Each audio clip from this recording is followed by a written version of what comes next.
We do have a couple of agenda updates. We're going to pull the John Grow presentation under awards, proclamations, presentations.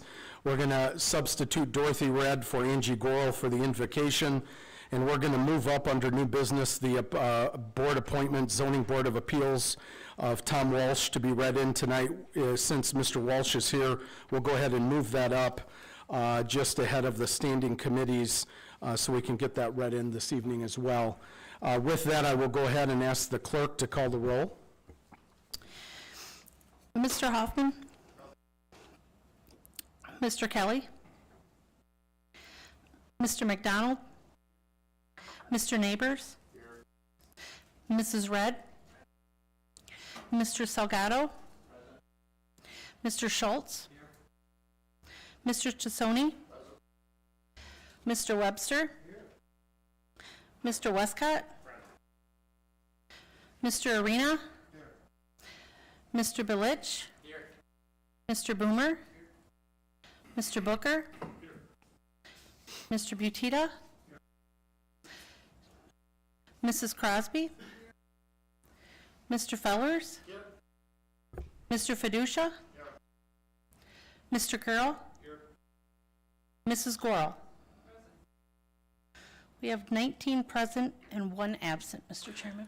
Thank you very much. And with that, I will ask everybody to stand. I'll turn things over to Mrs. Red for the prayer and pledge. Mrs. Red.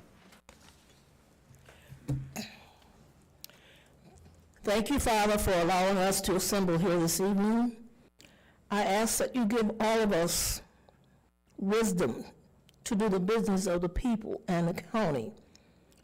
Please wrap your arms around our men and women as they protect our country and bring them home safely.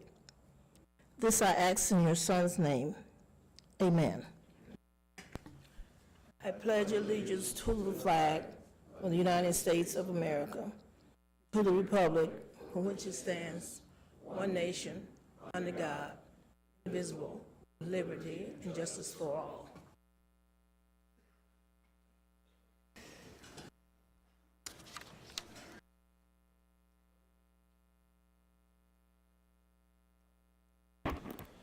Thank you very much, Mrs. Red. And with that, I'll ask Dr. Martell from our health department to come on up.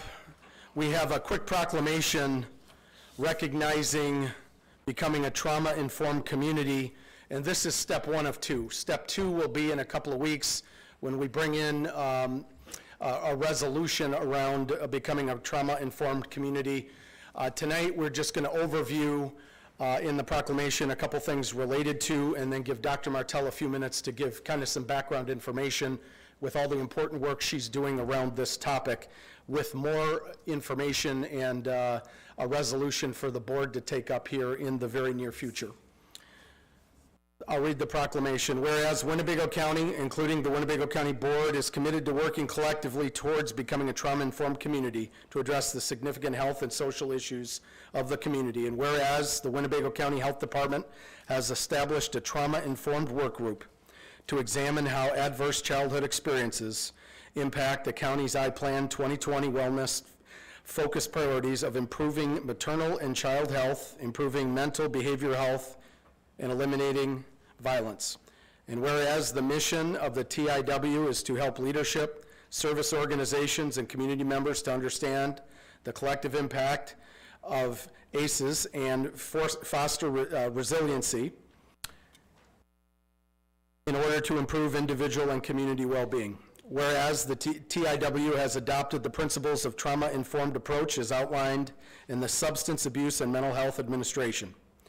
Whereas the Trauma-Informed Work Group upholds the following core values: awareness of historical trauma, caring, collaboration, diversity, elimination of stigma, health equity, healing, healthy relationships, holism, hope, long-term commitment. Whereas addressing the trauma and its impact on the community requires a commitment to the core values and shared measurements of indicators. Therefore, be it resolved on the 28th day of February 2019 that that Winnebago County Board Chairman Frank Haney is committed to working with the TIW in order to become a trauma-informed community. And again, in a couple weeks, there's going to be more information coming to the board, as there are in another public entity, around this very important discussion for the board to have more discussion around. Do want to thank Dr. Martell for all the work she's doing around trauma, also around our opioid initiative, where she's leading a group, and I'll turn things over to Dr. Martell. Thank you. As the chairman identified, this is the first step in the process. When people say to me, how did this come to being, one of the things that came up is we assembled work groups to work on maternal and child health, violence, and mental health. Each group came up with the concept of the adverse childhood experiences and the impact that was having on those particular indicators. And as a health administrator, I was also looking at our county health rankings when we look at things like our higher rates of cardiovascular disease, obesity, mental health. These things can be tied through the concept of a trauma-informed, that those adverse childhood experiences, if left without some kind of treatment and or management, can lead to long-term health consequences. So this is an endorsement by the county board for us to continue our work on it. We are asking every one of our community agencies within Winnebago to sign on to their work to become a trauma-informed community. We have about 10 different work groups, each with kind of a different area that they're working on. We have a group assisting with medical and healthcare. Another group sponsored the film series over the summer that looked at some of the issues of trauma and violence within the film, and then we had panel discussions following. We've also done some work around what we call collective impact, which is looking at what we can do as different organizations. This does not commit to any particular activity, but it's a framework for considering some of the decisions and some of the activities you decide you're going to continue working on. So I appreciate the support of the Winnebago County Board, and we will continue to work to really address our adverse childhood experiences and how to improve our health outcomes. So thank you. Thank you very much, Dr. Martell. Appreciate everything you do. At this time, we will move on to public comment. We have former county board member Elsie Wilson joining us tonight. I will ask Mr. Wilson to come on up. Great to have you back, Mr. Wilson, and as he's coming up, I'll read the disclaimer. Comments shall be limited to 3 minutes. Speakers may not address a zoning matter which is pending before the ZBA, zoning committee, or the county board. Personnel matters or pending or threatening litigation may not be addressed in open session. An individual may speak a maximum of 3 times per calendar year on the same topic. This prohibition shall include the repetition of the same topic in a statement of what is purported to be a different topic. Personal attacks or inappropriate language of any sort will not be tolerated. Good to have you back, Mr. Wilson. Thank you, Mr. Chairman. My purpose is encouraging you. After finishing my term as a member of the County Board for District 14 on December 1 of last year, I feel that the need to encourage the current county board members. I can recall about 8, 9, 10 years ago, there were, at the time, mean-spirited, arrogant, and some board meetings were filled with name-calling and other demeaning acts. I think Jim Webster was around at that time, Angie Goro, Dorothy Red. There were board members that did not appreciate members of their own respected parties, Democrats and Republicans. It had gotten so bad that I, Elsie Wilson, finally decided somebody got to do or say something. So Elsie Wilson, at several board meetings, said this to the county board. The public is watching you. They're observing everything that you are doing at the time. And we were acting unprofessional. I told everybody at that point, and that we should be acting better.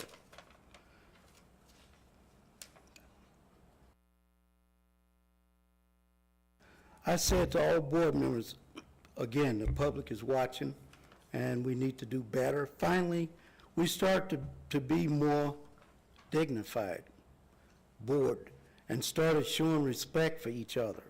I think time out should be called,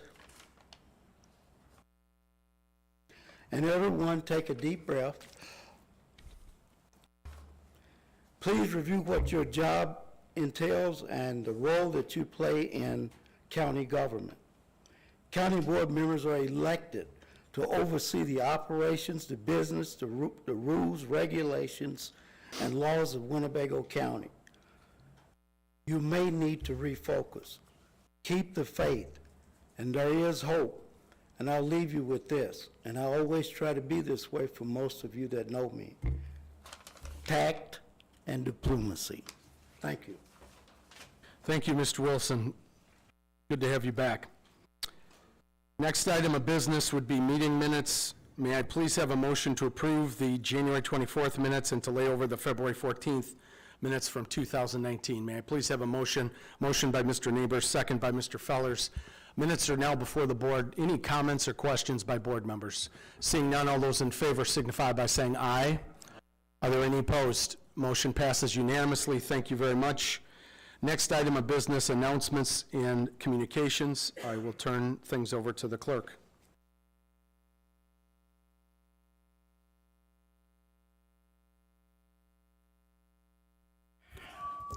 The items listed below were received as correspondence, placed on file. Thank you very much, clerk. We'll place those on file. Appreciate it. Next item of business, board member correspondence. Any board members? I'll start my left to right. Start with Mr. Salgado. Yes, I just got two comments. One, the first one, I want to thank Tiana McCall for all she did at the REM banquet, considering what has transpired in her life and just the sacrifice she's been making. So it was a great event, so I just want to acknowledge her for that. The second piece is I want to also thank Scott Linwoski at the Veterans Memorial Hall. There's an event coming up March 27th. We're bringing Jazz Booth, which is a veteran, African-American veteran, a woman that is helping take women out of homeless and provide for veterans. So they came through, provided a location, so I want to thank them. That's the partnership we want to deal with, and so I'm very thankful to Scott and the team out there at the Memorial Hall. Thank you. Thank you very much, Mr. Salgado. Mrs. Gorel. Thank you, Chairman. I want to thank Dr. Martell for all the work she has put into our county and how much research she has had to do. When we had the Mental Behavior Health Committee, back then we realized that early intervention with children was the most important thing that we could do. It had to start way back. It does not start when they're teenagers or when they're adults. It comes from the day they were born and going forward. She has followed through with that, never let it go, and has served on the committees to make sure that the public is aware of the trauma that children suffer. We as board members, it's our responsibility to recognize that and to give the health department and anything that we get involved in, especially when it comes to children going forward. That's the only way. You want to solve some crime, you want to break it down, get rid of it, then you better start working with the infant in that crib, because we have so much trauma out there. You can tell by how much trauma we have on this board. Imagine being a child and having to go through this type of trauma. So we truly need your help. She needs your help. She needs your support. And if you ask her how many committees she's on for the children, you're going to be surprised, because we got a long ways to go, but we can do it. And we need all your support to get this through. Thank you. Thank you very much, Mrs. Gorel. I think many of us agree and appreciate the great work Dr. Martell is doing, so thank you for mentioning that. Any other board member comments? Seeing none, I'll move on to Chairman's report. I want to thank Mr. Hoffman and Mr. Westcott. I see they brought my ACT mug to the meeting today, and I just want to say thank you. I don't know if that is in jest or if that is in to say thank you, or to maybe you're thirsty.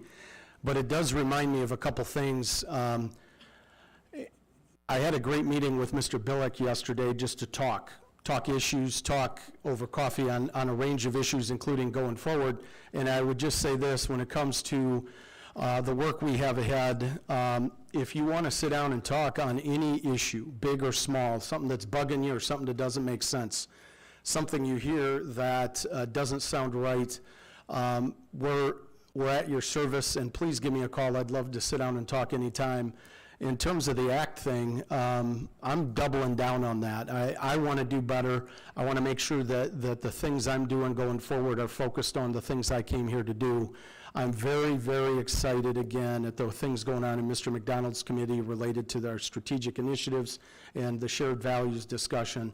And I think that refocusing on that is going to be good, and I'm excited, and I look forward to those discussions coming forward. So again, anything I can do to help you be happy on this board, find success on this board, raise issues that you think need to be raised that are going to move our community forward, let's do it. Mr. Billick, thank you very much for your time yesterday. The other thing I'll just mention real quick is this, there's been a lot of discussion. I couldn't help when I opened my paper today. In fact, I didn't need to open it was on the front page, is this land bank discussion. A couple things. We said going into 2019, there's going to be a lot going on related to blight reduction, neighborhood revitalization, economic development, and I think 2019 has started strong. We have now a second blight reduction related initiative in our community that's been launched. That's going to be coming to Mr. Westcott's committee for more discussion. Last week we saw John Phelps, 12 local banks coming together around small business development and blight reduction. A few weeks before that, this board took action in a tough, many-hour discussion around a land bank. Now we're appointing a board member to that. I'm going to say this, and this is why I'm proud of our community. In a community of 285,000 people, it is absolutely true that there's more than one good person to serve on that board. That is true. There's also more than one good person to serve on that board from this board. There's more than one good person in community leadership. I absolutely respect that. What I would also say, and I know there'll be some discussion here in a few minutes, the person that I recommended is somebody I have great confidence in. It is not a shot or disrespect to anybody else that was involved in the discussion. And I believe, if given an opportunity, that this board would not regret their vote to put Mr. Petita on that land bank board. I would also say that when you look at our airport board, we have two appointments. Pat Deary is a 40-year business, private sector professional. I think his background's in manufacturing. He never flew an airplane, guys. The other appointment from our board is a gentleman who's a labor leader. He never flew an airplane before. On our reclamation district, I think about a year and a few months ago, we appointed a guy who now is the executive director of Goodwill Industries, Ben Bernstein. He's an attorney. You know those attorneys, but he is doing a wonderful job. He does not have a background in sewer, manure, or plumbing or whatever, but he's done an excellent job as an appointee by this board, I believe unanimously, on the reclamation board. When you look at our fire protection districts, we do not have just firefighters serving on our fire protection districts. We have some good folks. When we do things like ask for feedback, I can tell you this, when a board member calls me at home, calls me at the office, sends me an email, or pulls me aside before or after a meeting, I take that very seriously.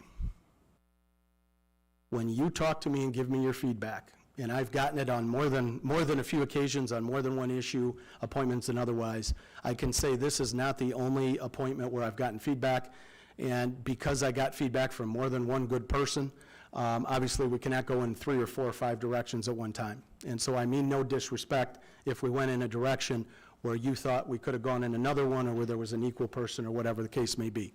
Again, no disrespect intended. I would also say with enthusiasm, I believe, if given an opportunity, that one of the things that was important to me was to extend to this board a commitment that we want feedback. What I heard from this board was very clear.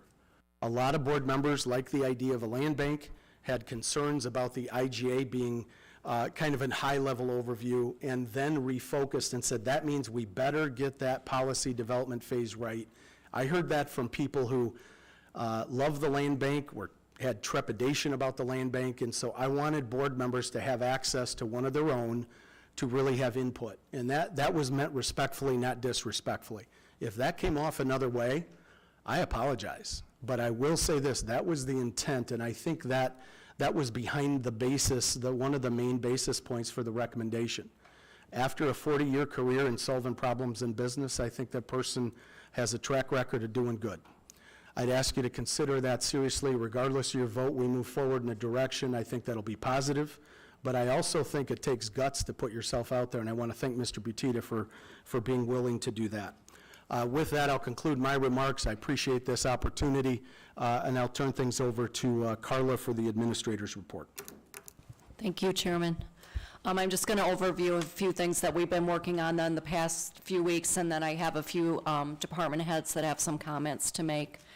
I have finalized my review of the 911 agreements that we came up with the coalition and the other municipalities, and now it's over in the state's attorney's office for their review. I know they have some issues that they have to resolve, but hopefully we'll be discussing those soon. The evaluation committee for the Wellness Center RFP met over the past few weeks, and we had some presentations from our top 3 vendors. We did our final scoring today, and we'll be passing along the contract for the state's attorney to review. So we expect in the second cycle of March that we'll be bringing forward our recommendation. Chris and I met with some board members and representatives of the Regional Planning Council and the RAEDC to just get some ideas on items that we need to include in our host fee policy. We plan to meet with our internal group again on March 19th, and Chris and I have gotten together and developed a list of bullet points from that meeting that we want to address in the policy. One of those items is that we'll have an actual scoring mechanism that will make it easier for the board to decide whether or not incentives should be given. The chairman and I met with the state's attorney and the recorder regarding the automation fund. The auditor had made a recommendation as to how we should split that up between the county automation and the recorder automation. Since that memo was just provided at that meeting, we decided that we would review that memo, come up with additional information, including what the recorder has as far as automation needs in the near future, and then we'll meet again and decide how we'll split up those funds and allocate the fees going forward. Molly and I attended the GATA reporting training along with Dr. Martell and Pat Madigan from the Health Department. That's the central grant recording website for the state. They have some new reporting requirements, so we got training on how we need to address those. We met with, the chairman and I met with the sheriff and his staff regarding the McChesney Park contract. We all were in agreement with most of the items related to that IGA. It won't change much from the prior year, and we'll be bringing you some additional information on that soon. We also met with our project manager evaluation committee, and we've scheduled some interviews with our top candidates on April 3rd. And last night, Mr. Fiducia and I met with the Animal Services Alliance. They met at the Irish Rose at 5:30 last night. Got some good input from Noah's Ark, Care for Pets, and Mending Hearts. And then we'll also be meeting with PAWS tomorrow. What we're trying to do is make sure that, I understand that each of these groups have individual strengths, and we want to make sure that we work as a group to capitalize on everybody's strengths and make things flow a little bit easier. Tomorrow, I'll be attending a meeting of the Illinois Association of County Administrators. I attend quarterly meetings with that group. I think this is the 4th meeting I've attended with them. And then finally, I'm working with the ETSB to develop their fund balance policy and capital reserves. I'll hand it off to Ann. She's got a few items that she wants to update you on. Thank you, Carla. Ann?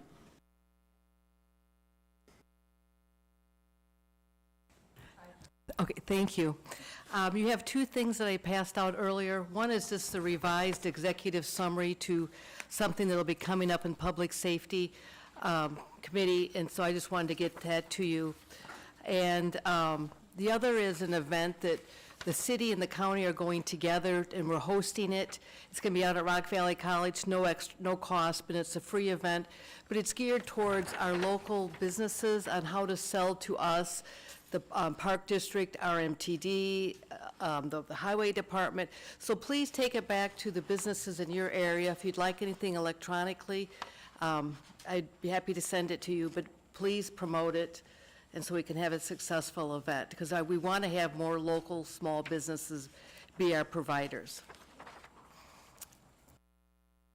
Chris Dornbush has some more information on the Sunstrand Economic Development Agreement that you'll be voting on tonight. Mr. Dornbush. Thank you, Mr. Chairman, Mrs. Pascal. Just to clarify some of the questions that have been circulating around the Project Dynamo or Sunstrand regarding the amount of incentives and where they derive from. The overall incentives are approximately $2.18 million. $1.4 million come from the existence of the enterprise zone, which is located in the city of Rockford. While that is located in the city of Rockford, approximately $1.32 million are estimated to come from the state of Illinois. This does not include their EDGE application, which is between the business and the state. The city's investment includes both sales tax dollars made available through the enterprise zone and a tax abatement. So combined, the amount is approximately $321,000. Winnebago County will be vested with approximately $38,000 from the sales tax dollars derived from the enterprise zone, as well as the $500,000 from host fees that is before you tonight. So the total would be approximately $538,000. And this is all illustrated in the document in front of you. Thank you. Very good document. Thank you very much. Did you have a follow-up, Carla? No, Joe Vanderwerth has some information as well. Joe? Thank you, Mr. Chairman, Ms. Pascal. I just want to update the county board again, 2 weeks later than last time, about the salt status at the highway department. Our contract, the total amount we can order in our contract is 16,250 tons, based upon the historical averages that the highway department budgets on an annual basis. The amount we budgeted for was 12,500 tons, so there is a difference between that. The other 30% is if we have a bad winter.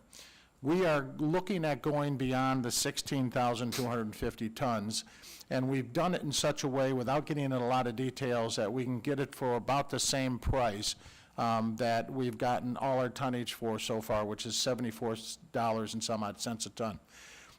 What I want you to know is if we have to go to that additional amount of salt, we're looking at being about $450,000 over our budget.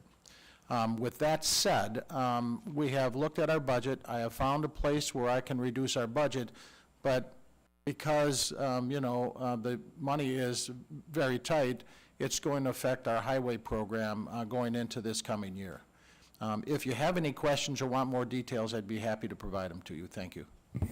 Thank you, Joe. Appreciate it. I saw a couple hands shoot up. Mr. Schultz. Thank you, Mr. Chairman. Just a couple of follow-up items out of Carla's report. First of all, I'm assuming this is the case, but as part of the wellness review, is that going to include another updated evaluation of the cost savings relative to the wellness center? Carla. I'm not understanding your question. Okay, if I understood what you said about the wellness center, you're reviewing the providers that would be associated with that? We're have an RFP out to get a new provider. We currently use OSF. We're looking at a different provider. Right, and I guess my question is, in relation to that concept of, okay, now we're re-upping on a potential new provider for the wellness center, are we also in tandem evaluating the effectiveness, the cost effectiveness Yes. of the wellness center? Yes. And if so, could we get that report that Sure. comes out of that analysis? And then the other item, just following up, the 911 agreement has been discussed in the press. It's been discussed, by extension, just more generally as it relates to the board. But that's one of the items that would be very helpful if, when the information is ready to go to the committee, if it could go to all of the board members, so we have opportunity to see it in advance. And as a tag along to that comment, I just would appeal that particularly because we have had, in my view, too many items that are on the agenda for a committee the week of a county board meeting, There's a very limited amount of time to evaluate and review the data that backs up what that committee is looking at. And so in some cases, we don't even have opportunity as a caucus to really understand the issues prior to that Thursday's meeting. Where we have the ability to get that information not just to the committee members, but to all of the board members prior to a Thursday meeting, that would be exceptionally helpful. Thank you. Thank you very much, Mr. Schultz. Good point. I think the second hand up I saw was Mr. Fellers. Mr. Fellers. Thank you, Mr. Chairman. And just following up on the 911 center, obviously there's been a lot of talk about what's been going on with that, a lot of talk in the press. And Carla, I don't think you have really properly recognized for the work that you've put into this. And I just want to speak for all of us that we really appreciate the effort that you've put in and want to make sure the community recognizes the work that you've done on this. Thank you. Thank you very much, Mr. Fellers. Any other follow-ups? Did I see any hands up? Next item of business, approval of consent agenda. May I please have a motion to approve the consent agenda, which includes the raffle report. I got a motion by Mr. Westcott, a second by Mr. Hoffman. Thank you very much. Item is now before the board. Any discussion on the raffle report via the consent agenda? Seeing none, all those in favor signify by saying aye. Any opposed? Motion passes unanimously. Thank you very much. Next item of business is an item we moved up from new business, which would be the board appointment, zoning board of appeals. Somebody we know, I think, quite well, Tom Walsh, who's here tonight, is being recommended to the zoning board of appeals for an opening that was created when Mr. Billick joined the county board back some time ago now, and this is the recommended replacement. I know we thanked Mr. Walsh for all his work in our assessor's office, and I believe that there was a time several years ago where he served on the zoning board. Tom, thank you for being back here tonight.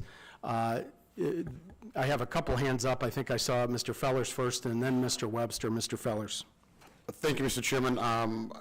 I believe this is scheduled for layover. I'd like to move to suspend the rules so that we can appoint Ms. Walsh tonight. We desperately need another member of the ZBA.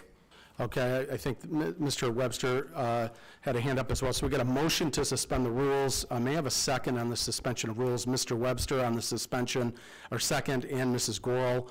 The item before the board is to suspend the rules. If we suspend the rules, then we could vote this evening. Any questions or discussion? I do want to say before we move in, thank Mr. Webster for his recommendation of Mr. Walsh to the board. So thank you, Mr. Webster, our zoning committee chairman. Yeah, thank you. I sincerely hope that everyone approves Mr. Walsh. He's a guy of the highest caliber. I've said this before. Every bit a gentleman in every possible manner you can think of. And I can't hardly imagine anyone more qualified than Tom, particularly at a time when we desperately need someone on that zoning board of appeals that has the background and the knowledge. At the last ZBA meeting, there was 5 items on the agenda. 2 of them asked for a layover to another meeting because there was only 4 people, 4 ZBA members there. And when you have only 4 out of 7 people at a committee making a decision, that's not fair to the applicant, and it's not fair to any objectors as well. And one item on there that I'm going to read in tonight garnered 3 out of 4 votes. That's still not enough to approve it because you need 4. And so that was not a very fair hearing in my mind anyways. And so, once again, hope we all approve Tom this evening so he's in place for the next meeting in March. Thank you. Thank you, Mr. Webster. And Mr. Webster was speaking to the need, or in his opinion, the need to move quickly and that thus suspend the rules this evening. The item before the board is suspension of the rules. A yes vote will allow us to suspend, a no vote would keep things laid over to the next meeting. Any other questions on the motion to suspend the rules? Seeing none, all those in favor of suspending the rules signify by saying aye. Aye. Are there any opposed? Motion passes. We've suspended the rules. May I please have a motion to approve the appointment of Tom Walsh to the Zoning Board of Appeals. I got a motion by Mrs. Crosby, a second by Mr. Webster. Item is now before the county board. Any discussion on Mr. Walsh to the Zoning Board of Appeals? Seeing none, all those in favor signify by saying aye. Are there any opposed? We have a no vote for Mr. Billick. Thank you very much. Motion passes 19-1. Congratulations, Tom. Welcome back. Next item of business, standing committee reports. Standing committee reports, Economic Development Committee with the big item we're all excited about, Mr. Westcott.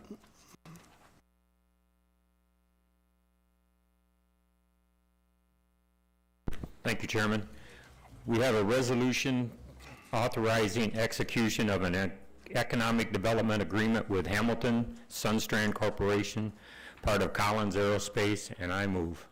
We have a motion by Mr. Westcott on the agreement with Hamilton Sunstrand Corporation, part of Collins Aerospace. I see several hands up on second. Hold tight for me. Mr. Hoffman, Mr. Neighbors, Mrs. Crosby, Mrs. Red, and Mr. Gurl. Item is now before the board. It's a resolution to approve this agreement with Sunstrand. Just going back, Mr. Westcott, question, there was a meeting the other day. Would you or someone want to give a quick overview for those who are not at that meeting? Maybe I can let Mr. Dornbush speak on that. He probably has the notes in front of him. So Chris, just a quick update on the overview of the high level of the agreement itself. Sure, thank you, Mr. Chairman. Sunstrand's looking to invest about $50 million in renovation of the existing structure at 47, it's on their 4747 Harrison Avenue campus, but they have a separate address on that campus for where it's going, 4741. They're going to put in approximately $25 to $30 million in technology and equipment in there as well.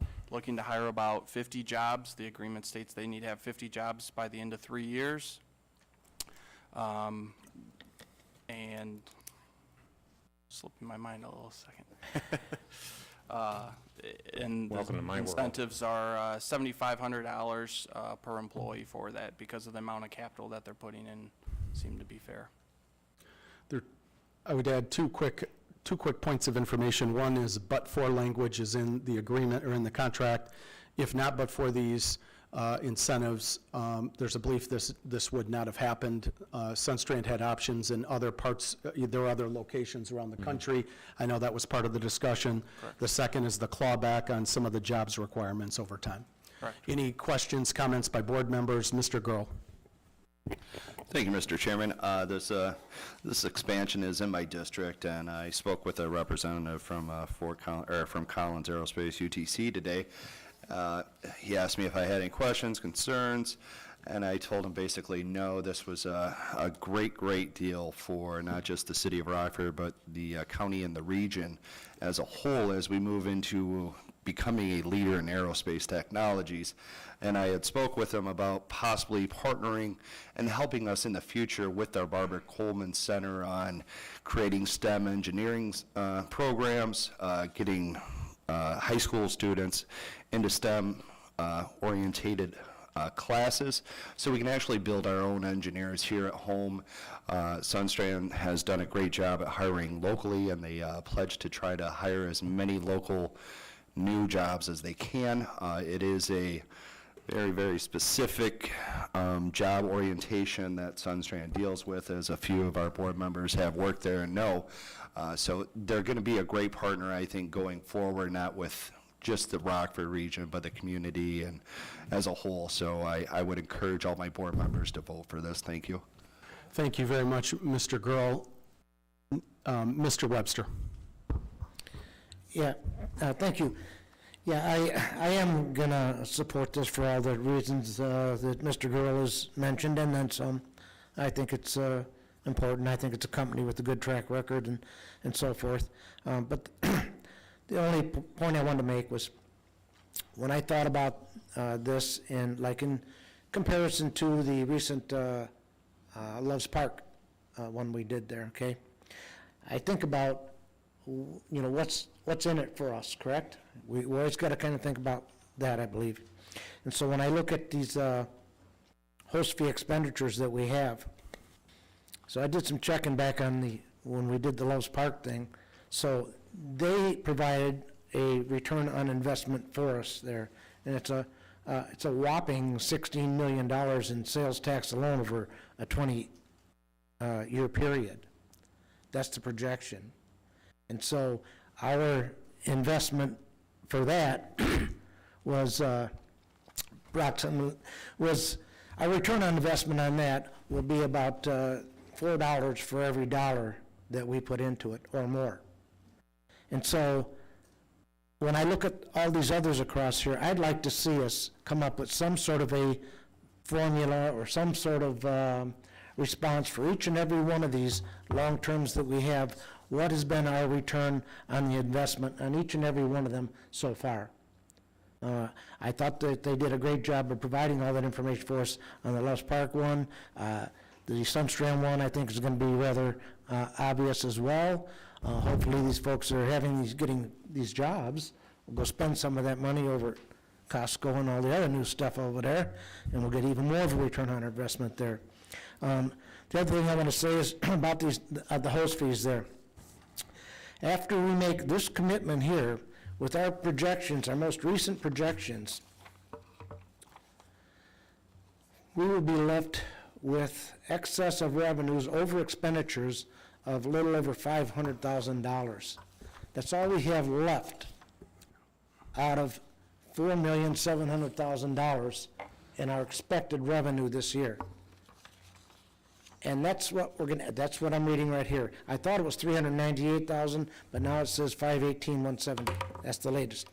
So at any rate, what that's going to boil down to there is that after our multi-year commitments that we have, then we go to our draft annual recommendations, okay? Those come to $650,000. That pales in comparison to our long terms. The long terms are $3,256,640. Now, think about what Mr. Vanderwerf just told us. We're looking at $450,000 for salt. This underscores the importance. Excuse me, Mr. Webster, just 1 second. We have a point of order. I believe the point of order is in reference to the item before the board right now is the approval of the Sunstrand agreement. I think your point is well taken, and I think it should be acknowledged by the board. We have a lot of discussion to have as a group around the host fee. So the point of order is specific to the item before the board at this time. So we'll conclude the comment. If you had one quick thing to bring it to a close, I think I'd be happy. Yes, I'm getting there. To bring it there. I'm getting there. And that's what I'm trying to caution the board there. We have very little left. I'm willing to approve this project here. But we really need to be cognizant of the fact that these host fee monies, it's not a bottomless pit. Thank you very much, Mr. Webster. Appreciate it. Any other comments by board members? Mr. Salgado. Yes, just like I mentioned at our last joint, I will not be voting on this. I'm abstaining for potential conflict of interest since I am employed by Collins Aerospace. Thank you very much, Mr. Salgado. Any other comments on this item before the board? Mr. Westcott, anything you want to add, sir? Yes, I spent 30 years at Sunstrand, retiring in 2003, so I'm showing my age a little bit here, but it's a great company, and I hope that you'll all support this. Thank you. Thank you very much, Mr. Westcott. Seeing no other hands up, we'll go ahead and take the vote on the resolution authorizing execution of the Economic Development Agreement with Hamilton Sunstrand Corporation, part of Collins Aerospace. All those in favor signify by saying aye. Aye. Are there any opposed? Motion passes unanimously. Thank you very much. Mr. Westcott, thank you very much. Thank you, Chairman, and that concludes my report. Thank you very much, Mr. Westcott. Next item of business, Operations Administrative Committee, Mr. McDonald.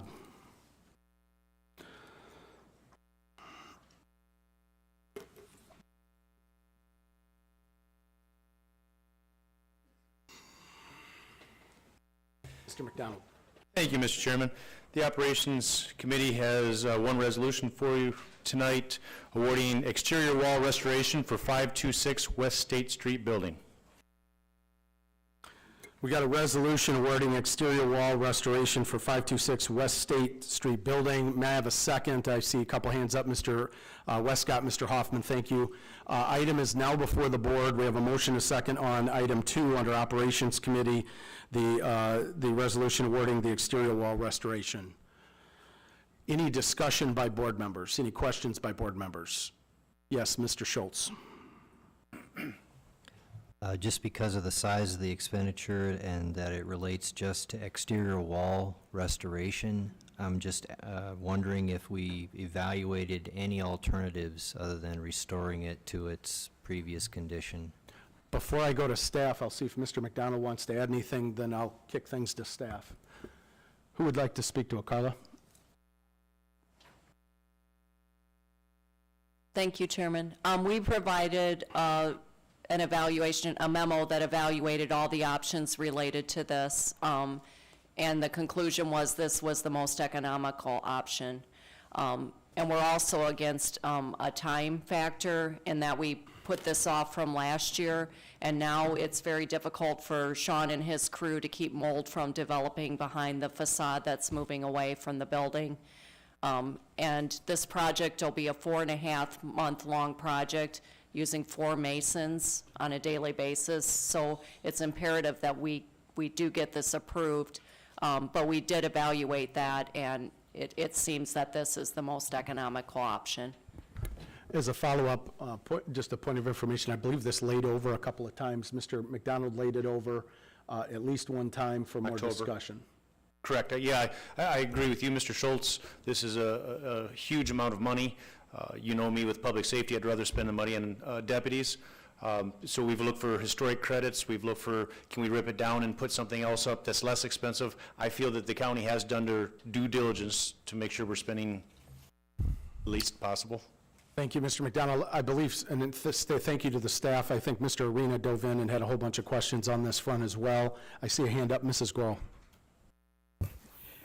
When will the project start? Who could speak to timeline, beginning and completion? The reason I'm asking, because at this time, now this is the front of the building, correct? Ann? It's the entire building, all the way around. The reason I'm asking that, because right now with the Rockford Mass Transit, the way they have that State Street all blocked off, will we run interference with them, or will we be working on other parts of the building until they get all that cleaned up on West State Street? The problem is the product that they're using has to be well above freezing, so they won't even start probably till May. Thank you. So, Thank you, and thank you. I see Sean's here for maintenance. Thank you for all your help on that as well.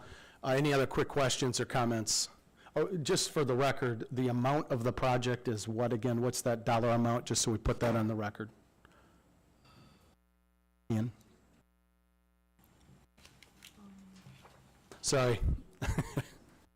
I know we discussed it at nauseam in committee. Mr. I'll go back to Ann.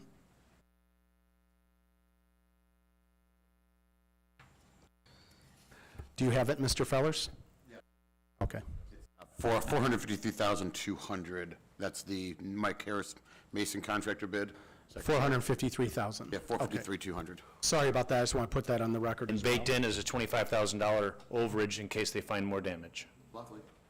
Any other questions by board members on this item before the board? Seeing none, all those in favor signify by saying aye. Are there any opposed? No. No vote for Mr. McDonald. Yes vote for all other 19 board members. Motion passes 19-1. Next item of business, Mr. McDonald. Thank you, Mr. Chairman. Next, we have before you a resolution appointing John Butita to the Board of Trustees of the Northern Illinois Land Bank Authority. May I please have a motion? We have a motion by Mr. Kelly and a second by Mr. Fellers and a second also by Mrs. Crosby. Item is now before the board for any discussion.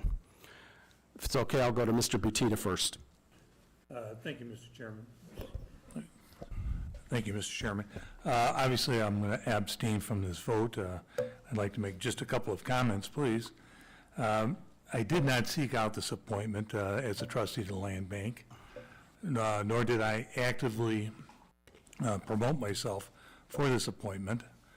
But once I said yes to the appointment, I did understand the task that was at hand in being part of a process that will develop, along with the other trustees of the land bank, the policies and the strategies that will be needed to lay a strong foundation for the land bank to succeed over the long term. I say to those with an open mind that I feel confident that my experience and background in business management for over 40 years have given me the skills needed to be a positive contributor to the Land Bank Board. If this appointment is approved, I'll be honored and energized to represent all residents of Winnebago County on the Land Bank Board. And then finally, let me just address the controversy regarding this appointment process. Ask anyone that knows me well or has worked with me, and you'll find that I try to avoid controversy when I see it coming. I don't find that controversy is a productive way to move forward or to find solutions to problems. So the fact that I did not foresee this situation coming can only be explained by my political inexperience. But I do want to make one last point crystal clear. I am my own man. It has been suggested that I'm not able to make an informed and fair decisions on behalf of Winnebago County residents because of a lifelong friendship with a prominent member of our community. I do not take direction from anyone, with the exception of my lovely wife, Janice. And as long as I'm on this board or any other public organization, I will always be an independent thinking representative for the voters of our community. Thank you, Mr. Chairman, for the confidence in appointing me. Thank you, Mr. Butita. Any other comments? Mr. Arena. Thank you, Mr. Chairman. During the debate on the land bank, I was an opponent of it. I didn't feel that it was necessary for the county to enter into it, and it was based on my concerns about how the whole organization is structured. And in those conversations, we discussed the need to work on the problems that existed in that IGA, and for that type of work, I think you need someone with a legal background. And we talked about the problems with the financial oversight, and I think for those types of issues, you need someone with a background in financial matters. And most importantly, my concern about the land bank is that I don't think the Regional Planning Council has the sufficient talent to engage in property development at the level that they're attempting with this land bank. And for that, I think you need someone with a background in property development. The other IGAs that we had looked at when we were evaluating the land bank required those trustees to be from various professions associated with the task that the land bank has to achieve. I like Mr. Butita, and I respect him, and I've enjoyed working with him, and I'm sure that if he is approved to the land bank, he will work hard at it and try to do the best job he can. But I would have preferred a appointee to be someone who would overcome some of those deficiencies that I saw in the land bank agreement. And so for that reason, I'm going to be voting no today. Thank you. Thank you, Mr. Arena. Any other comments by board members? Mr. Fellers? Thank you, Mr. Chairman. I just wanted to bring up something here that's been bothering me about this whole process.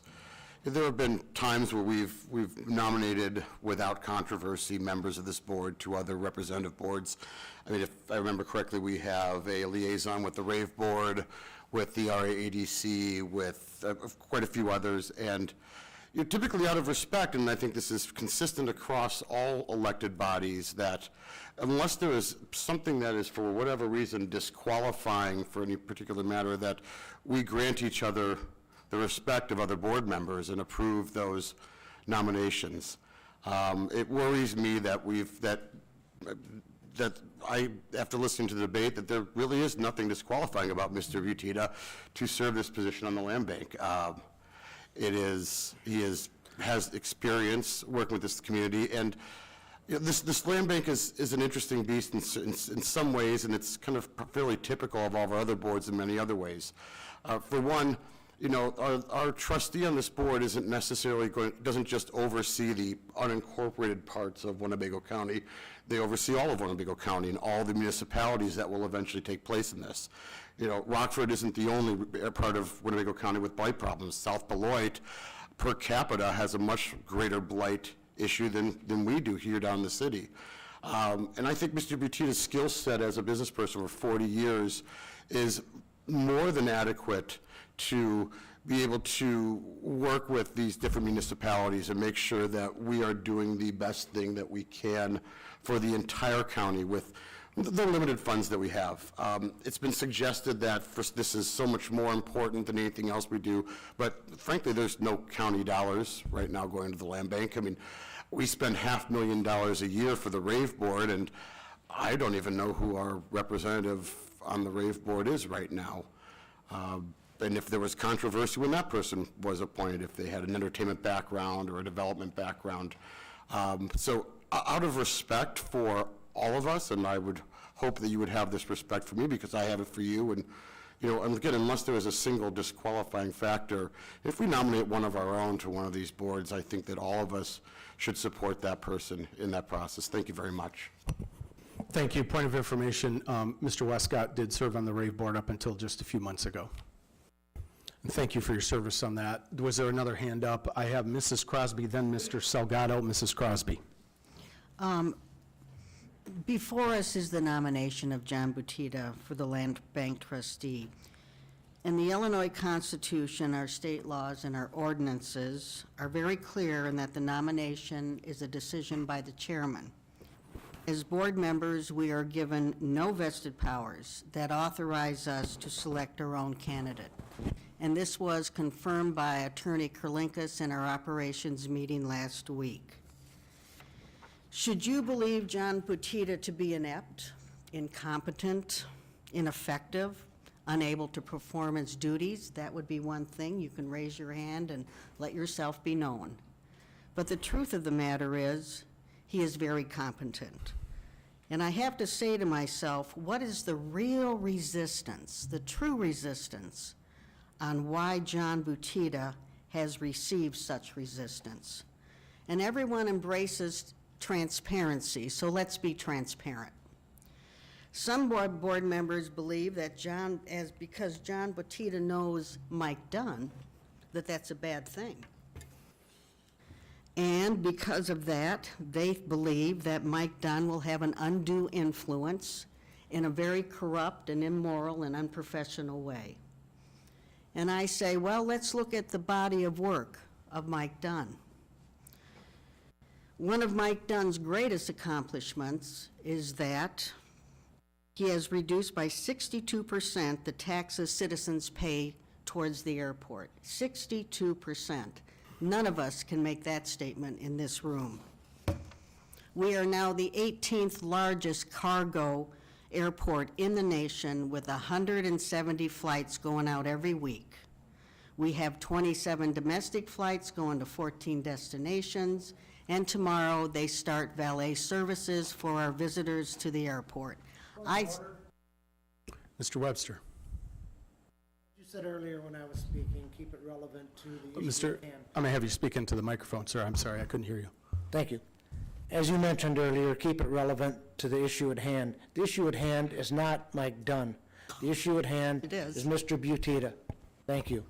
Thank you, Mr. Webster. I'm going to allow it for this reason, that in the media and multiple board members have commented on the relationship with the nominee and this gentleman. So I will ask you to keep your comments very short on that topic, Mrs. Crosby, but finish it on Mr. Dunn. Mike Dunn has a proven record of a thoughtful contributor and a very successful businessman in our community. But there's an arrogance on this county board regarding prominent, successful business leaders in our community. Their opinions are not welcome. When invited by the Rockford Chamber of Commerce to meet with community leaders, several board members not only did not accept the invitation, they bragged that our business community leaders should come to us. Our county board members have placed themselves on a very high perch. ignoring the business community they serve and focusing on private agenda items and stonewalling the chairman at every turn is not acceptable. The nomination of John Batita is no exception. It is though they choose dysfunction versus progress. This is as transparent as I can be. I am very proud not to share their view and not to share their voice, and I support John Batita. And that concludes my remarks. Thank you, Mrs. Crosby. Mr. Salgado. Thank you, Mr. Chairman. I'm going to have to disagree with Ms. Crosby on this. She is right. Constitutionally, whatever state statute, Chairman has the right. Mr. Kalinkas addressed some of those issues that we brought up about bringing resolution for recommendation. That is actually correct. On that aspect, though, on this board, we all have a vote here. That doesn't mean that we are here against the chairman or Mr. Butita. And we had this discussion at our operations meeting. No disrespect. I agree with Mr. Arena 100% on this. This is exactly just like Reclaiming First, the 911 center, where we have many municipalities, many IGAs here, representatives. This is a critical piece that we as a board have to make collectively to select the correct person, the right person. I'm not saying Mr. Butita is not the right person. However, when there's recommendations of other individuals in this room, they should be accounted for and have that discussion debate.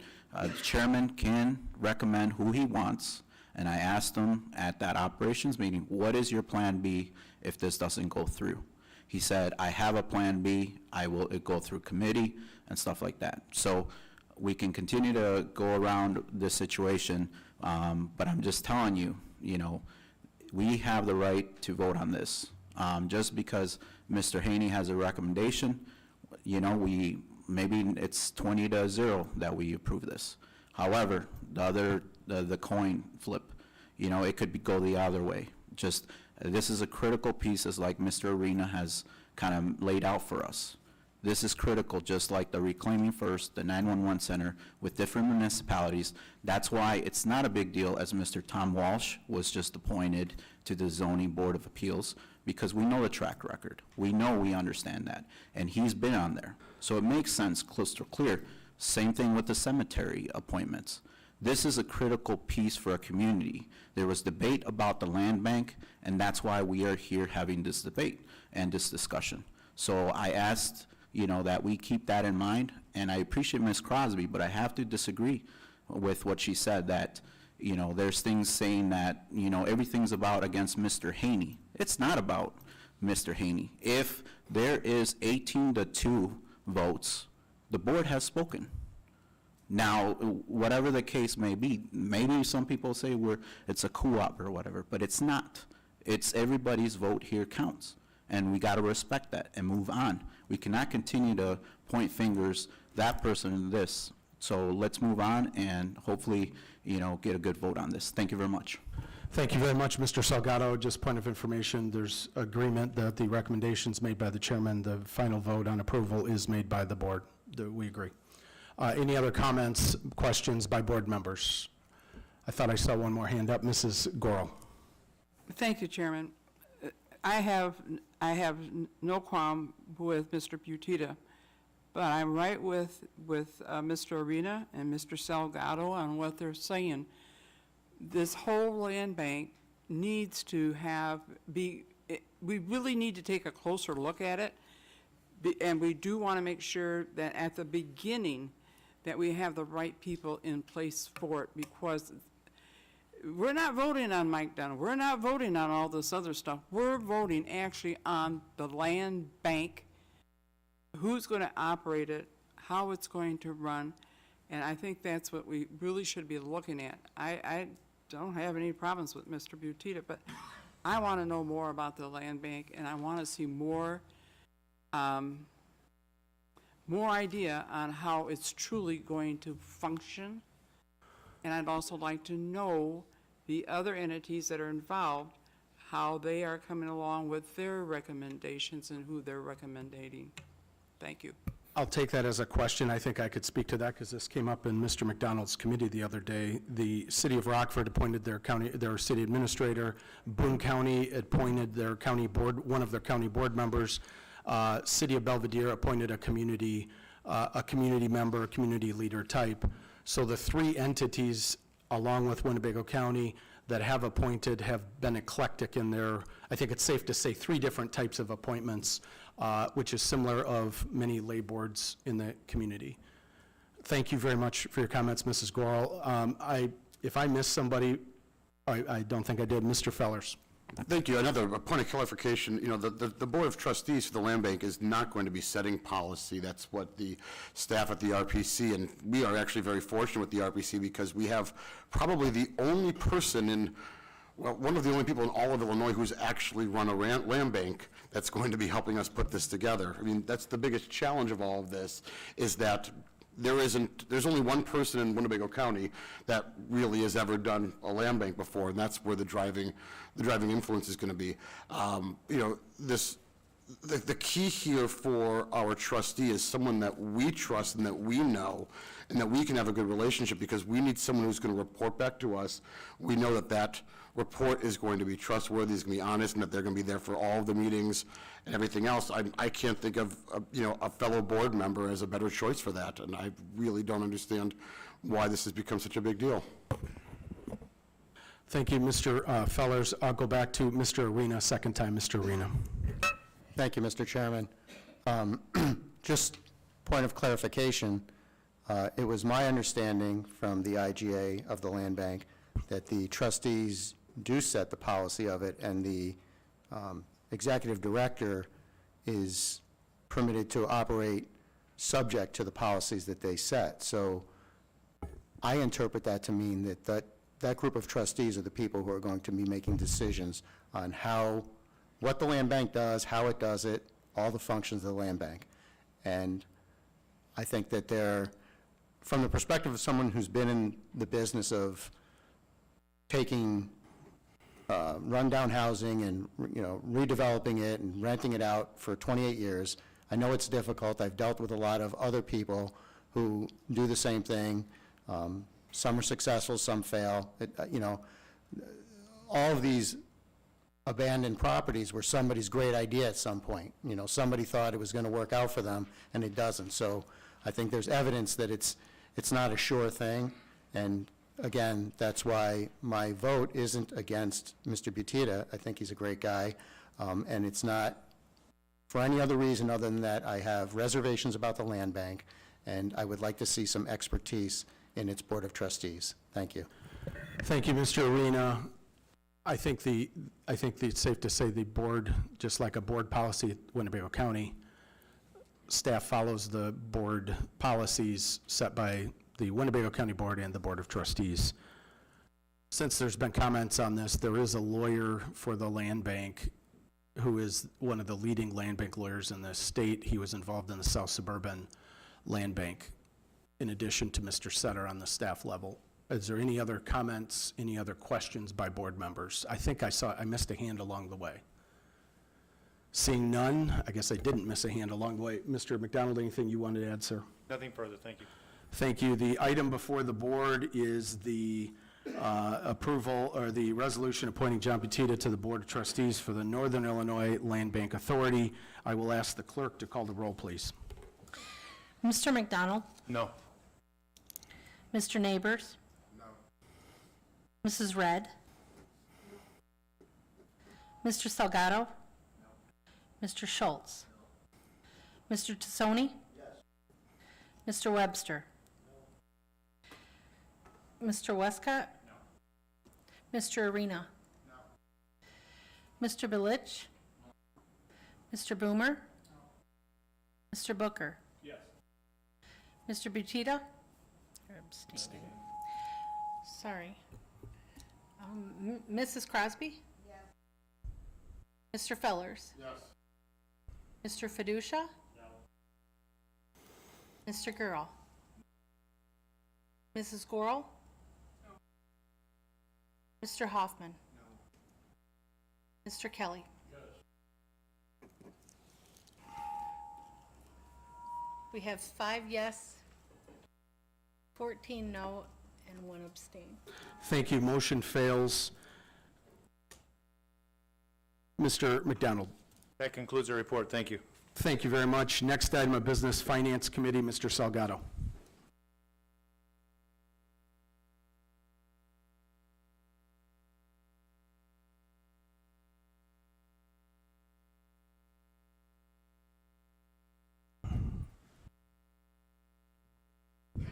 Thank you, Mr. Chairman. The Finance Committee has, let's see, here's 15 items tonight. I'm going to try to make this as quickly as possible. The first item is, I would like to first read in Budget Amendment 2019-017, the Lethality Assessment Program Grant, to be laid over, but at this point in time, I would like to move to suspend the rules. We got a motion by Mr. Salgado to suspend the rules on Budget Amendment 2019-017, the Lethality Assessment Program Grant. May I have a second to suspend the rules? Mr. Hoffman, thank you, and I think Mr. Webster and Mr. Girl to suspend the rules. Item is now before the board. Yes vote to suspend. Any questions? All those in favor of suspending the rules signify by saying aye. Aye. Are there any opposed? We've suspended the rules. Thank you very much. Mr. Salgado. Yes, so I move to approve Budget Amendment 2019-017, the Lethality Assessment Program Grant, to be approved. We got a motion by Mr. Salgado to approve Budget Amendment 2019-017, the Lethality Assessment. Man, struggling on that. Mr. Hoffman on the second. Any discussion by board members? Seeing none, are there any board members opposed to this motion? Please raise your hand. Seeing none, we're going to cast a yes vote for all members present. Motion passes unanimously. Thank you very much, Mr. Salgado. Yes, the next budget amendment we have here is the 2019-01 duty ammunition, weapons, and range supplies to be laid over. I'd like to suspend the rules and vote on it tonight. Thank you, Mr. Salgado. We got a motion by Mr. Salgado on Budget Amendment 2019-018, the ammunition, weapons, and range supplies that was going to be laid over. We got a motion to suspend, second by Mr. Boomer. Item is now before the board. A yes vote is to suspend the rules. Any questions? Seeing none, all those in favor of suspending the rules signify by saying aye. Are there any opposed? No.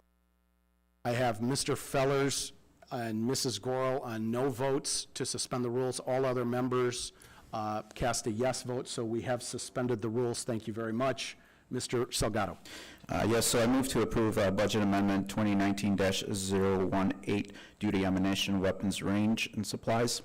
Motion by Mr. Salgado on the ammunition, weapons, and supplies. May I have a second by Mr. McDonald and Mr. Billick.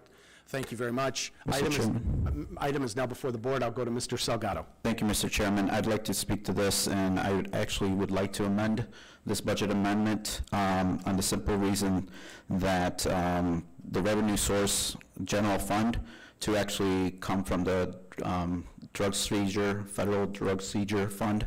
So I would like to amend that budget amendment to strike the revenue source from the general fund to the federal drug seizure money or fund. So we have an amendment, we have a motion by Mr. Salgado to amend the budget amendment 2019-018, duty mission, weapons, range supplies, and change the funding source from general fund to drug seizure. Is that correct?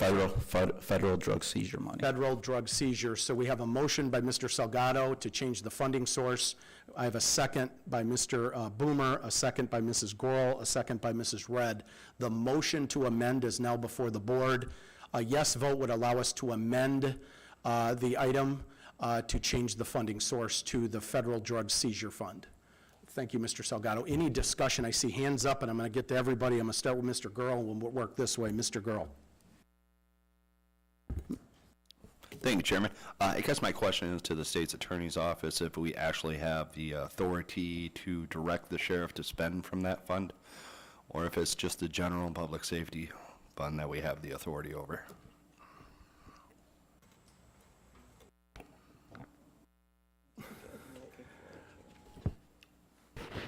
Would anybody from staff or the state's attorney's office care to speak to that, the funding source and opportunity to move those funds?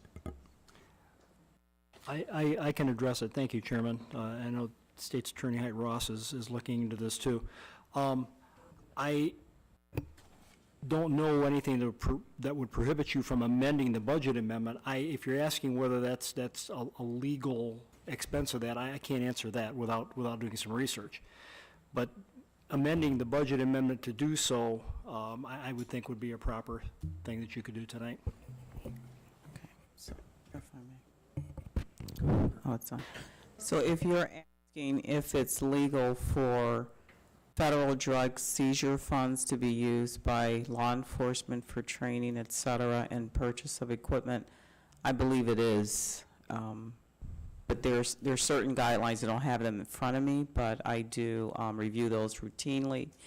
And the drug asset forfeiture funds can be used by law enforcement for various reasons, including training. So the conclusion is if we made this change in from general fund to the federal drug seizure fund, we would be in bounds.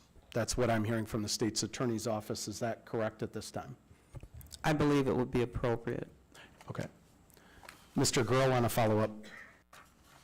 Thank you, Chairman. I guess my question is if there's adequate money in that fund, if we take it out of there and that monies were meant for something else, that would create another deficit, that would create yet another budget amendment. So I guess my question is there adequate funds in that to pay for this? If there isn't, then we are setting up a budget amendment in the future that we have to address. So I don't know if there's someone that could speak to the amount in that actual fund. Carla, could you speak to that? I had given Mr. Salgado the balance as of September 30th. It was around $450,000, I believe. That's correct. So if I may follow up on that, also she provided me information of previous transactions, and it has come from both the state and the federal drug seizure fund, so in the past. So that's why we're just following through, making sure that it's being collected from the right buckets. Does that answer your question, Mr. Gurl? I'm going to move this way, and I'll go to Mrs. Gurl first. Thank you, Chairman. First of all, this is a thing that they're nickel and diming us to death with. This should have been in their budget. They should have made a projection that they were going to be running out. That should have been brought up front. And every time we turn around, the Sheriff's Department is finding another reason of why we should be giving him some more money. And when it says supplies, I want to know what the supplies are. I mean, for all I know, it's pop and popcorn. I don't know. I want to see what the supplies are that he's asking. Is it $24,000 for? And the same thing with the ammunition. You know you're going to run out of ammunition, so why was it not projected as such so when they were getting that way that they could be covered? I'm a little tired of this, and I think it's absolutely right. It needs to come out of the federal money that they do that they get back for drugs.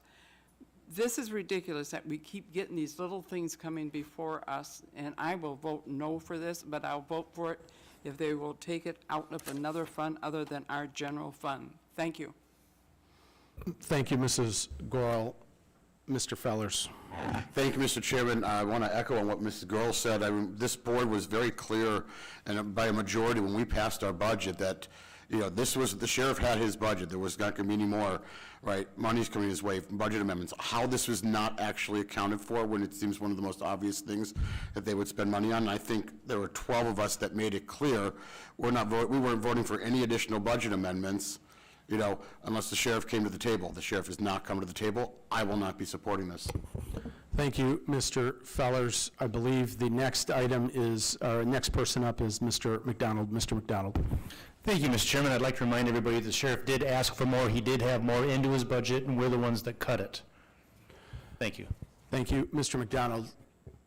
Any other questions? I see a hand up in the back. Mrs. Crosby? No, asked and answered. Thank you. Thank you, Mrs. Crosby. Any other questions or comments? Can I just as process, has there been a conversation with the Sheriff's Department related to this item? And I apologize, did we have a discussion on this to figure out the why behind it wasn't budgeted? Just for clarity purposes. I'm not arguing with your point, but was there a discussion more recently since this came? I'm looking at our public safety chairman. Thank you, Chairman. No, not that I can remember. Okay. So I just want to add one thing, and Mr. Boomer brought it to my attention, Mr. Schultz as well. You know, the whole aspect with, and Mr. Arena kind of touched this on, you know, the last litigation that we've made payment to the sheriff's attorney fees, we were dictated coming from the general fund, which is a whole separate piece of it, but coming to see that it's coming from the general fund on this particular item, you know, I think it's uncalled for. I think he has the money in his reserve, his fund balance there for the federal seizures, so it just makes it better that it goes in the right buckets versus us trying to pony the money up for that. So that's just my perspective, the way I look at it, and it is a budget amendment, and we can vote it down or up, whatever we want to do with it. And to Mr. Salgado's very good point, the motion before the board is to amend to change the funding source from general fund to the federal drug seizure fund. And I know there was a hand up I missed. And Mr. Butita, then Mrs. Gorel a second time. Mr. Butita. Yes, I'm just curious as to what is this fund normally used for? I'm not against the amendment. If the money's there and available, it makes sense. But what is the normal use of this fund? Do we know? The state's attorney, Ms. Hyde-Ross, kind of answered that question earlier, but she can address it again. Thank you. The drug asset forfeiture funds, federal and state, have very specific guidelines for how those funds can be used, training, certain purchase of equipments that help law enforcement do their work. So those funds are very limited, and there are guidelines for which it can be used, and this is one of them, I believe. Thank you, Mr. Butita. Follow up, Mrs. Gorel. Thank you, Chairman. As I recall, at the Finance Committee, I sat in on it, and Mr. Carner is the one who presented this to us, told us what he wanted about the amendment. So it wasn't something that wasn't discussed, and we discussed it at that Finance Committee about why he's coming to us, asking us for the money when there's other funds, and it should have been, like I said, in his budget, it should have been a projection. And we did discuss it the night of the Finance Committee, even though I'm not on that committee. We did discuss it. Thank you. Thank you, Mrs. Gorel. A follow-up, Mr. Booker. Thank you, Chairman. I just want to remind everyone also that close to $1 million a year from the revenue from the jail goes to the general fund. Thank you. Thank you. Any follow-up questions, comments? The item before the board is the motion by Mr. Salgado to amend the funding source from general fund to the federal drug seizure fund. A yes vote would amend to change the funding source to the federal drug seizure fund. Seeing no other hands up, we'll take a vote on the motion to amend. A yes vote is to change the funding source. All those in favor signify by saying aye. Aye. Are there any opposed? I have two hands up. Mr. Booker's opposed, Mr. McDonald also a no vote, and Mr. Westcott is a no vote. All other board members cast a yes vote to amend the funding source. So that motion to amend is passed. I'll go back to Mr. Salgado. Thank you, Mr. Chairman. I would like to take items 4 through 16. Just real quick, yes. I'm going to ask you to make a motion to approve now. Okay, I'm sorry.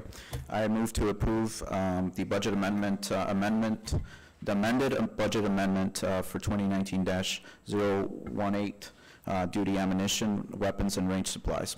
We got a motion by Mr. Salgado to approve the amended budget amendment 2019-018, duty ammunition, weapons, range supplies. May I have a second on the motion to approve? Mr. Kelly, Mr. Hoffman, thank you. Item is now before the board, the amended budget amendment. Any discussion on that amended budget amendment? Yes, sir, Mr. Arena. Thank you, Mr. Chairman. So this is an additional $42,000 for, is what they're asking for? Am I looking at the right thing? Yes. Okay. Yes, sir. And this is money that they normally do get annually, but just was left out of the budget this year?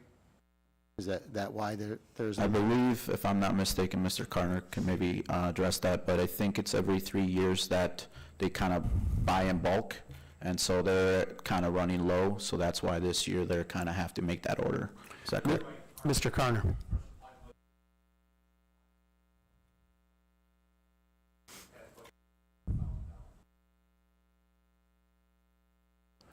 Thank you. Thank you, Mr. Carner. Mr. Arena, any follow-ups? Thank you, Mr. Arena. Mr. Fellers. Thank you. I'd like to make a point of clarification. This county board does not cut budgets. We set budgets. We know what happens when we cut budgets. We get sued. Thank you, Mr. Fellers. Any other questions or comments by board members? Seeing none, are there any board members opposed to the motion, the amended motion before the board? I see one no vote, two no votes. Mr. McDonald, Mr. Fellers are no votes on the amended motion, and then I will cast a yes vote for all other members present, and we've now passed 18-2, the amended budget amendment around the ammunition, weapons, and range supplies. Thank you very much, Mr. Salgado. Thank you, Mr. Chairman. Now I will move and read 4 through 16, if I may, in a bulk. This is the ordinance to abate the tax levies, and so I'd like to first read it, and then I'd like to suspend the rules to approve it tonight. Okay, so are you going to read all of them in and then do a motion? Do you want me to read them all in? Do I have to, Mr. Kurlikis? In the spirit of Ted Biondo, I think we should honor, and you should go through the paces as our new Well, I finance looked over at the state's attorney's office. He said that I don't have to, so I will kind of pass on that. So we're okay then? Yes. We have no issues from administration or legal that by not reading them in, we're okay. So we've read in 4 through 16, Mr. Salgado. Yeah, we're suspending the rules. I moved. We got a motion to suspend the rules on items 4 through 16 on those ordinances. May I have a second to suspend the rules? Several hands up. Mr. Westcott, Mr. Kelly, Mr. Hoffman, Mr. Gurl. Item is to suspend the rules. Any discussion by board members? All those in favor of suspending the rules on items 4 through 16 signify by saying aye. Are there any opposed? Motion passes. We've suspended the rules. Mr. Salgado. So yes, so I move to approve items 4 through 16. Obviously, it's an ordinance for the tax abatements. So I move for that. We got a motion to approve items 4 through 16, the ordinance, all ordinances related to our levies. I need a second. Motion and a second by Mr. Westcott, Mr. Hoffman, Mr. Billick, I believe, had his hand up, and I think Mr. Gurl did as well. Items 4 through 16 are now before the board. Any discussion by board members? Mr. Arena. Thank you, Mr. Chairman. Being a new member, I'm not familiar with what this procedure and why it's necessary. Could you give me a brief explanation of what the effect of this is? Sure, absolutely. Carla? Thank you. When we issue bonds, they're alternate revenue bonds, meaning that we designate a revenue source to repay the bonds. But should the revenue source not be sufficient, there's a backup plan that we would then have to levy a property tax in order to make the bond payments. We have sufficient revenues, therefore we want to abate the property taxes so they don't go on the property tax bills.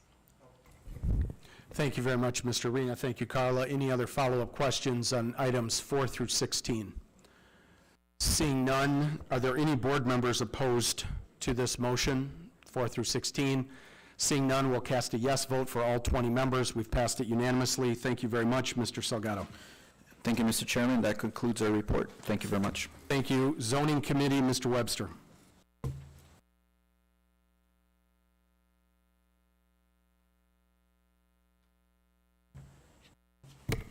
Okay, thank you. In interest of moving along here, we have two items, both of these be laid over. SU 0119 is a special use permit, and number 2 is the ordinance amending the Unified Development Ordinance to address vacation rentals. So I would just enter these in for first reading. Thank you very much, Mr. Webster. That's all. Our next zoning committee meeting is March 27th, 2019. Thank you. Thank you very much, Mr. Webster. Next item of business, Public Works Committee, Mr. Tassoni. Mr. Tassoni. No report from Mr. Tassoni in the Public Works Committee. Next item of business, Public Safety Committee, Mr. Booker.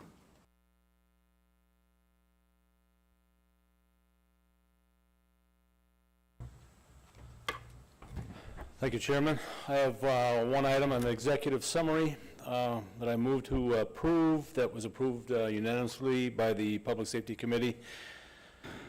We got a, To renew the annual maintenance agreements for X-ray scanners located in Juvenile Justice Center, the Criminal Justice Center, or County Justice Center, I'm sorry, and the PSB. we got a motion, thank you very much, Mr. Booker. Motion by Mr. Booker to approve the resolution renewing annual maintenance agreement for X-ray scanners. May I have a second, please? Mr. Hoffman, thank you. Mrs. Goral and Mr. Butita, item is now before the board for any discussion or questions. Seeing, yes, ma'am, Mrs. Goral. The one thing I want to do is thank Ann for what she has done. We had asked her to give us something itemized so we'd have a background on when we even got the scanners, what it's all about, how we service them. And so, Ann, I want to thank you. This is very thorough, and you did a great job, made it much more understanding. If you haven't seen it, it's on your desk, each of you, and it is pretty concise of what it's all about. Thank you, Ann. Thank you, Mrs. Goral, and thank you, Ann. Any other questions, comments by board members? I'd like to add also, Chairman, that it's recommended by our Winnebago County Facilities Engineer, Sean Franks, that we approve this. And again, to add on with Ann, through her talent and savvy, was able to negotiate at a reduced price. Thank you very much, Mr. Booker. Any other comments? Seeing none, all those in favor signify by saying aye. Are there any opposed? Motion passes unanimously. Thank you very much, Mr. Booker.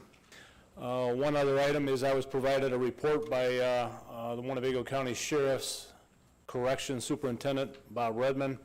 In December, the Illinois Department of Corrections completed a inspection of the jail. The deficiency that they found was inadequate supervision of the detainees, and their recommendation was to hire more corrections officers. The county board did approve 159 corrections officers, and right now we're sitting at 140. The problem that we're having in the jail, or that they're experiencing over there, is that we're not getting enough qualified applicants for the jail. So I'm encouraging everyone present that if you run into anyone that says, I'm looking for work, I need a job, our county jail is hiring at a pretty decent pay, and we need to get up to 159 corrections officers to alleviate the stress on the current officers there in the jail, to prevent lockdowns by the inmates. But again, it's about getting qualified applicants. We get applicants that come in, unfortunately we lose them in... Excuse me, everybody, I'm going to give Mr. Booker the floor. If we could be as quiet as possible. Mr. Booker. Thank you, Chairman. Again, it's we get applicants, but unfortunately we lose them either in background or they quit on their second or third day there. It's a difficult place to work, so thank you. Thank you, Mr. Booker. Thank you, Mr. Booker. Before I go to Mr. Butita, then Mr. Hoffman, then Mr. Grohl, there's 140 on staff. There's 10 in training per the sheriff when he met with our staff this week. So there's 10 in training. Obviously, there's some attrition, but that would bump them closer to 150. And to Mr. Booker's good point, they've been budgeted per the fiscal year 19 budget, 159. I'm sorry, Mr. Butita. Thank you, Mr. Chairman. Mr. Booker, several of the members on the board here have requested recently for an assessment of our jail. How does that differ from the state inspection, if any?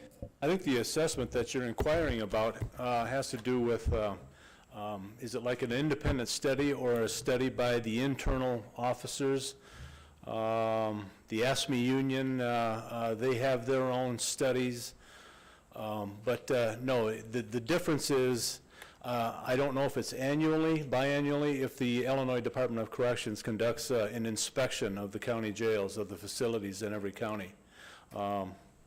It's just a report or inspection that was completed in December by a criminal justice specialist, and as ordered by the Illinois Department of Corrections. So the assessment, I've been approached by several different people about what an independent study of the jail. What can we do to improve conditions? What can we do to satisfy morale and personnel in the jail? That's another issue that needs to be discussed in committee, I would suggest. So we'll push that to a committee discussion on a follow-up. Thank you very much, Mr. Booker and Mr. Butita. Mr. Hoffman. Thank you, Chairman. Mr. Booker, what's the starting salary at the jail? And is there a certain level of education that they're looking for? So if we do find somebody, ask somebody. Sure, just briefly, high school diploma or GED is what is required. Starting salary for a corrections officer is right around $22, $23 an hour. Not bad. Okay. We got full benefits, health, dental, and an excellent retirement pension plan, so They need any old men? I mean, I still got a little bit in me. you know, I don't believe there's a cutoff age. Never mind, I lost So, what I had. Mr. Hoffman, I will forward your name to the sheriff, so, we have a recommendation by Mr. Schultz. Thank you, Mr. Hoffman. Mr. Grohl. Thank you, Mr. Chairman. Mr. Booker, I had heard, and hopefully it's just a rumor, but I had heard that inmates, at least some of them, had been locked down for 4 days straight and not taking showers or not having the ability to take showers. Do you know if that's just a rumor or if that is true? That would have to be a rumor. As far as showers go, I believe if anyone is not getting a shower, it's because they're refusing. I'm sure the hygiene is very highly recommended. As you and I have walked through the jail, every now and then, on occasion, we catch a glimpse of, not a glimpse, but a whiff of body odor. That's just how some of these people choose to live, whether it's attitude, whatever, but they're never denied personal hygiene. No, that's what I assured the person that contacted me, but I just wasn't sure about the lockdowns. I know we're at 140. Prior to that, before, I think it was last year, maybe a year and a half ago, when the inmates actually were threatening litigation against the county. And I'm just wondering if we're putting ourselves back into that opportunity to where the litigation may open back up again. So that is my concern. If we're going through multiple days or a whole day of lockdowns, basically because we don't have the staff to supervise these pods, and a lot of people don't understand, but there's only one correctional officer per pod, and that correctional officer is responsible for that whole pod, feeding them, taking them out, whether it be to doctor's appointments, and we are losing those correctional officers by floating around covering other shifts, so they have to put the whole pod on lockdown. So I would really, really implore all of the board members who haven't been to the jail to take a tour, to go through there and see for yourself, and just don't put up, well, I've been there before.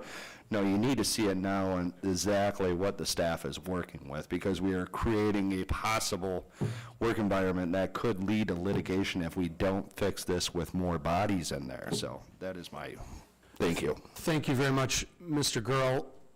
Again, 140 staff, 10 in training, budgeted for 159. We are going to then push future discussions of this nature to the Public Safety Committee. Mr. Fellers. Thank you. Can I just request that HR send out what the job requirements are to all of us via email, what the job postings I know that many of us have very strong social media followings in the area. Let's do what we can to make sure we escalate this to everyone we know. I'll ask Carla to follow up with Kim in HR to get that out to everybody. Thank you, Mr. Fellers. Any other comments? Mr. Booker, anything else? And just one other thing in conclusion to address the lockdown issue has to do with inmates go on lockdown due to officer safety issues. Again, it's a vicious cycle. We need more corrections officers. We want more corrections officers, and we are trying to recruit corrections officers, but in the meantime, due to staffing, lockdowns occur.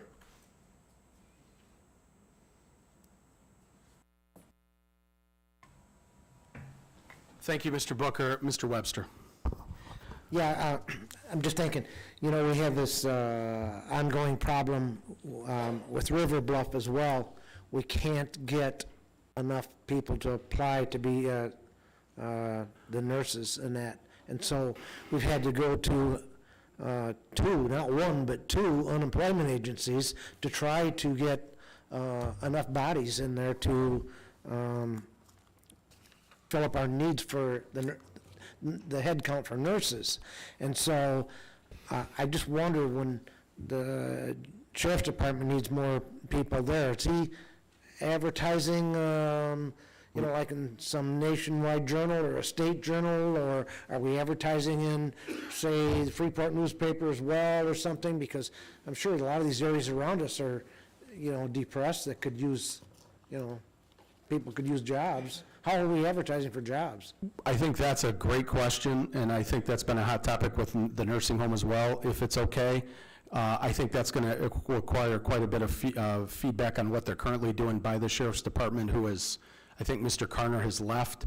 Can we agree, because I agree that's a tough challenge, and if it's okay with you guys, we push that to Mr. Booker's committee and actually put that on an agenda item for a discussion, hear from the sheriff what they're doing, maybe have HR there to just talk about other ideas to the degree that's appropriate. Is that okay, Mr. Webster? Yeah, that would be great, because I hear from people, constituents and that, and they're going, why don't you guys get more corrections officers in there? We need them. Them poor guys in there are getting overworked, underpaid, blah, blah, and all this other stuff like that. And I tell them that, the sheriff is authorized to hire them. Well, why doesn't he? Well, he's got people coming in, but it's a revolving door.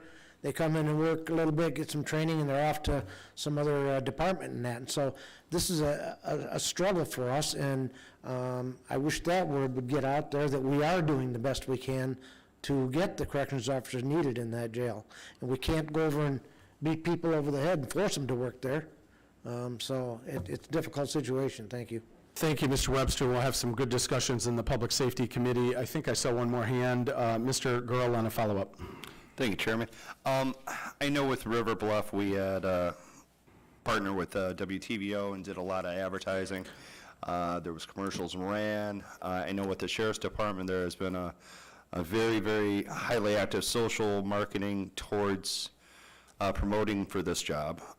Whether you're friends with the sheriff or not on Facebook, some may not be, but it's definitely out there. So I'm wondering and curious just exactly what we got out of our dollars on the River Bluff advertising for recruiting there, if we actually had more people that applied than before, and if that would be evident in just to do that with the sheriff's office as far as corrections goes. I think great question. That would be a Personnel and Policy Committee, since River Bluff falls under that. If it's okay, Mr. Gurl, I do know great work's being done.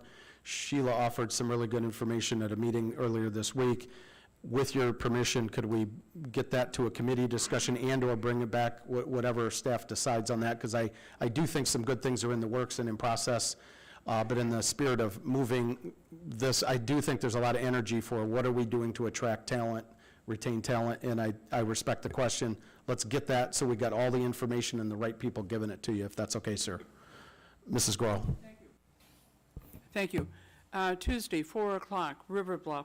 We will be having an advisory committee meeting, and at that time, those are going to be the reports that are coming in.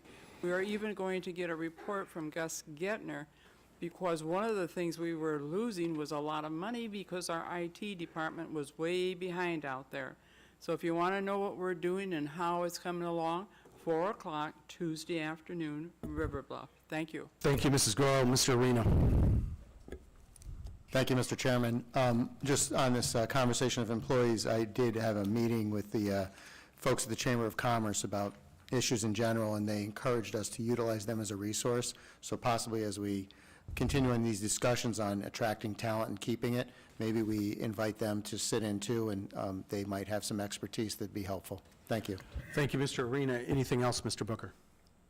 No, that'll conclude my report. Thank you, sir. Next item of business, Personnel Policies Committee, Mr. Fiducia. No report. Motion to adjourn. Do we have any, would it be okay, sir, if I just double check we don't have any unfinished or new business, but I know we want to get going. Is there any unfinished or new business so we don't cheat it? If not, we'll take Mr. Fiducia's motion to adjourn. May I have a second? Mr. Webster, Mr. Gurl, all those in favor signify by saying aye. Thank you.